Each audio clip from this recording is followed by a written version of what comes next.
So now we are ready to insert the speculum to perform inspection of the internal genitalia.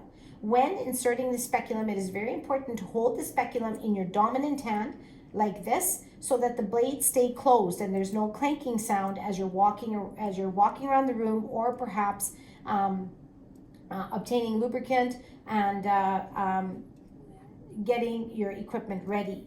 So once the lubricant is placed on the speculum, and usually I use water for this purpose, I would place my non-dominant hand in this fashion where the thumb encloses digit number 4 and 5 of my hand, and it's kind of like a peace sign. So this way you're not causing any contact with the perianal region, and the only place I'm going to be contacting the patient is at the labia majora 4 and 8 o'clock location. So I'm going to apply pressure to the labia majora, and now in this pelvic model you can't really see it because she doesn't have a hymenal ring, but the hymenal ring will be there in a human, and as soon as you apply pressure to the labia majora, the hymenal ring will open up and you can see the shape of the hymen. If the hymen is small, then you might choose to to place the speculum in a vertical direction like this into the vaginal introitus, or if the hymen is paris, then you might want to choose to insert the speculum like this in a horizontal direction. It doesn't really matter,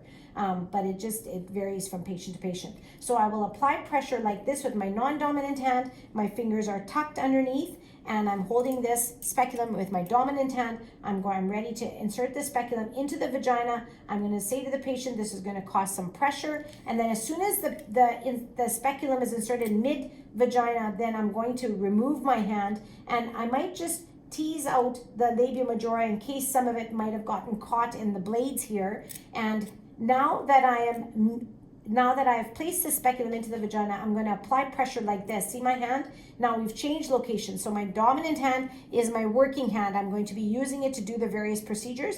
And what is driving the speculum, so to speak, is my non-dominant hand. So I hold it like this. There's a little hook here where your fingers can rest.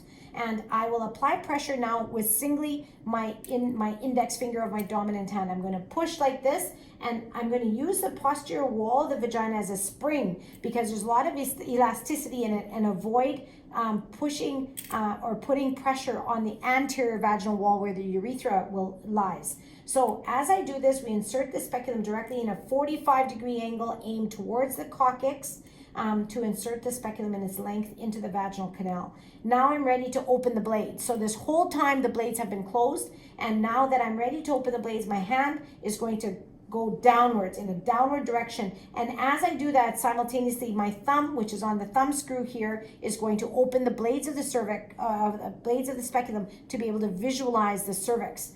So now here we are ready. I'm going to put pressure here, and I'm going to put my hand down, and I'm going to open the blades of the speculum like this, and I'm going to try and capture both walls of the cervix, of the anterior and posterior walls of the cervix. So now you can see the cervical os pointing at us through the speculum, and we have caught the entire transformation zone in its entirety at the apex of the speculum. So now you can tighten up the thumb screw, and you can leave the speculum resting like this in the vagina. And now you're ready to do whatever procedure that you need to, whether it's a pap smear or an endometrial biopsy or insertion of an IUD, whatever it may be. This is the position that you want your speculum to sit. Now, one extra piece of advice is that this nut and bolt right here, it is very useful in women who might be obese and grand multiparous, where the walls of the vagina are falling in and you're unable to see the actual cervical os. Then you want to loosen this nut, and with your thumb here, you would push the speculum upwards like that, and then find a new location for the speculum, and see what it does. That basically it opens up the vagina further at the internal aspect of the vaginal canal, and now you can see the cervix better, and you've pushed aside the vaginal tissue in this way. So this is very useful, and always remember before you remove the speculum to actually replace this back to its original position. So I'm just going to replace it now. We're going to loosen it, and we're going to allow for the speculum wall, the blades, to come back together, and I'm going to tighten it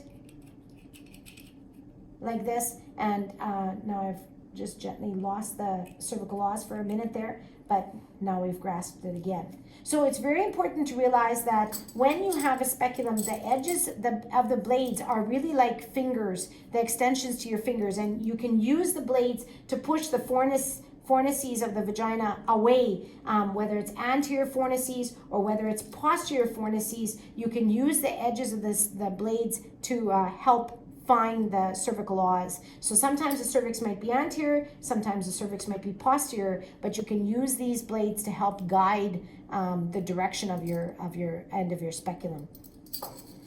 Okay, so how do we remove the speculum? Well, we would put our hand exactly where we had it when we were inserting the speculum. So my baby finger is going to rest on this curved part of the blade of the speculum here. My thumb is going to be on the thumb screw. With my dominant hand, I'm going to release this thumb screw. And as I do that, the walls of the blades of the speculum are going to start to come closer back together again. And the cervix may disappear from sight.